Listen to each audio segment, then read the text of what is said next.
শিক্ষার্থী প্রধানত ভর্তি আছে।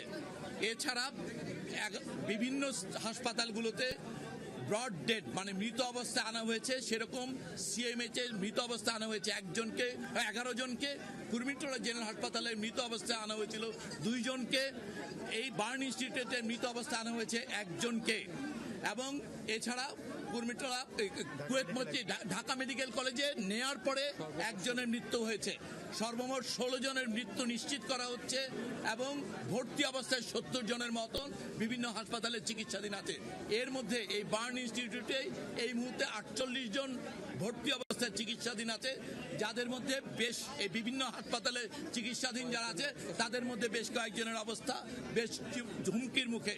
ইতিমধ্যেই একজন পাইলট যিনি ছিলেন ওই বিমানের, ওনাকে সিএমএইচ এ নেওয়া হয়েছে, সেখানে ওনাকে আইসিইউতে উনি আছেন, ওনার জীবনও সংকটের মুখে।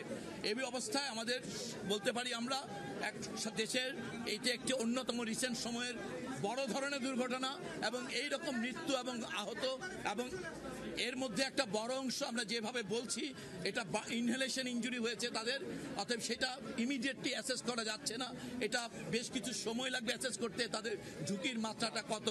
এর পাশাপাশি এক্ষেত্রে সকল চিকিৎসকদের, বিশেষজ্ঞ চিকিৎসক, সরঞ্জামাদি এবং ঔষধপত্র সবকিছু যথেষ্ট পরিমাণে সকল হাসপাতালে প্রস্তুত আছে।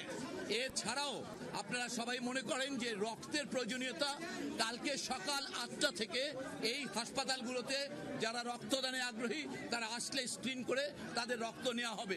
এর আগে আসলে এই বার্নের রোগীদের রক্তের কোনো প্রয়োজন নেই বিধায় আমরা সবাইকে অনুরোধ করব যারা রক্তদানে আগ্রহী তারা কালকে সকাল 8টায় এই হাসপাতাল অথবা ঢাকা মেডিকেল কলেজের এই জায়গাগুলোতে রক্তদানের জন্য আসবেন।